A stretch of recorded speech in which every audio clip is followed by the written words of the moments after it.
আলহামদুলিল্লাহ, মহান রব্বুল আলামিনের লাখ কোটি শুকর ও সুজুদ। যেই মহান রব্বুল আলামিন আমাদেরকে দ্বীনের এক মহামন্বিত মজলিস কাল্লা চরকরফা আদর্শ পাড়া মাদ্রাসা ও মসজিদের বাৎসরিক ওয়াজ মাহফিলে সুস্থতার সাথে 27 ফেব্রুয়ারি 2025 রোজ বৃহস্পতিবার বাদ আসর হতে এ পর্যন্ত আল্লাহ তাআলার প্রশংসা, রাসূল সাল্লাল্লাহু আলাইহি সাল্লামের কোন বলে আলোচনা বর্ণনা হয়েছে। রাতের শুরু ভাগে আল্লাহ রাব্বুল আলামিনের ইবাদতের মাধ্যমে আমাদেরকে এই মজলিসে উপস্থিত হওয়ার তৌফিক দান করেছেন। এই মজলিস এমন একটি মহিমান্বিত মজলিস, যেই মজলিসে আল্লাহ রাসূল সাল্লাল্লাহু আলাইহি ওয়াসাল্লামের ওয়ারিস উপস্থিত হবেন। বলে আলহামদুলিল্লাহ। আলহামদুলিল্লাহ। প্রধান অতিথি আমাদের সুপরিচিতি জনাব হযরত মাওলানা মেহেদী হাসান সাহেব, যশোরী, ঢাকা। এছাড়া অন্যান্য ওলামায়ে কেরাম এবং উপস্থিত থাকবেন সভাপতিত্ব হিসেবে জনাব হযরত মাওলানা মুফতি বদরুল ইসলাম সাহেব এবং ওলামায়ে কেরাম।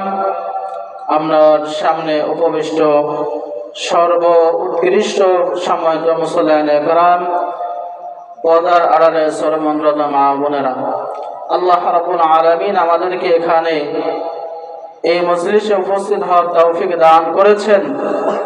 আমরা খুশি না বেজার? আমরা খুশি হইলে সেই মহান রব্বুল আলামিনের শুকরিয়া মন উজাড় করে আমরা সকলে কালিমাতুশ শুকর আদায় করি, বলি আলহামদুলিল্লাহ।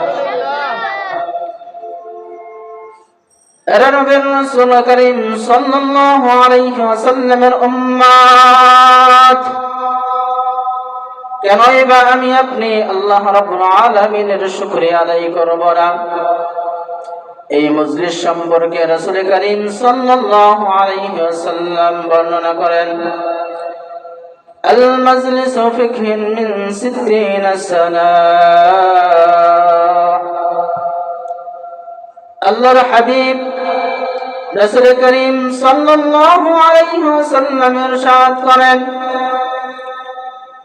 আমার উম্মত জানিয়া লও, দিনের কান লাগাইয়া শুনিয়া লও, যখন আমি আল্লাহ রাব্বুল আলামিনের প্রশংসা করা হবে, আমার নবীর আদর্শকে বর্ণনা করা হবে, আমি আল্লাহ রাব্বুল আলামিনের হুকুমত দ্বীন সম্পর্কে আলোচনা হবে, ওই মজলিসে তুমি উপস্থিত হইলে একদিন নয়, 2 দিন নয়, 1 মাস নয়, 2 মাস নয়, দীর্ঘ 60 বছর ইবাদত করার যে নেকি আছে, ওই নেকি আপনার আমার আমলনামায় লিখে দিবে।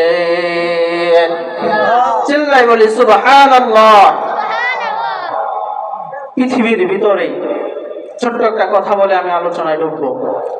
এমন কোন মজমা আছে কেউ বুকে হাত রেখে বলতে পারবে ওখানে গেলে আপনাকে গুনাহমুক্ত করবে, নেকি দিবে একমাত্র দিনের মজলিস ছাড়া? উত্তর আসবে কখনোই হতে পারে না, এর থেকে দামি মজলিস হতেই পারে না। অথচ আমরা যেই নবীর উম্মত, যেই নবী দীর্ঘ 63 বছর বয়সে একটা মিথ্যা কথা বলতে পারে নাই বা বলেন নাই, এটা শুধু মুসলমান নয়, সকলেই কাফের মুশরিক সকলেই স্বীকৃতি দিয়েছেন রাহমাতুল লিল আলামিন।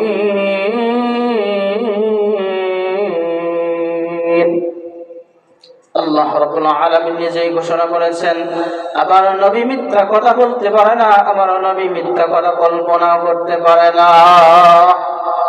সেই নবী বলেছেন, যদি এমন একটা মজলিসে আসেন, একটা নয়, 2টা নয়, 1 মাস নয়, 2 মাস নয়, 60 বছর ইবাদত করলে যে ইবাদতের নেকি হবে, এই মজলিসে আপনি যদি উপস্থিত হইতে পারেন নেক নিয়তে, আপনার আমলনামায় সেই নেকি লেখা হবে। সুবহানাল্লাহ।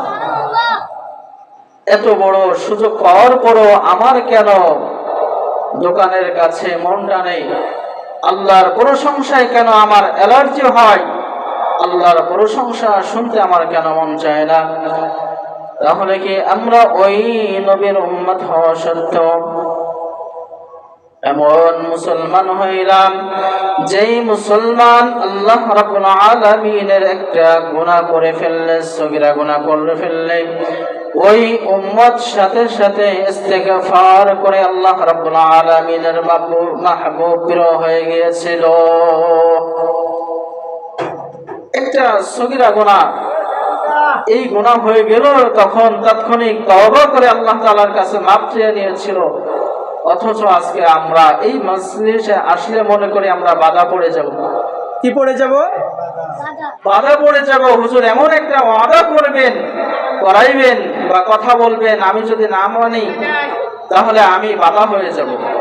অথচ আপনার কোরআনুল কারীমের নির্দেশ যে আপনি দ্বীনের কথা যখন বলবেন বা শুনবেন, আপনার ঈমান এবং আমলের ভিতরে তারাক্কি, অর্থাৎ আপনার মনের ভিতরে উদ্বৃত্ত হবে, আগ্রহ জন্ম হবে, ইবাদত করতে আপনার আমার জন্য মন চাবে, তখনই আমি মুমিন হইতে পারবো। সুবহানাল্লাহ।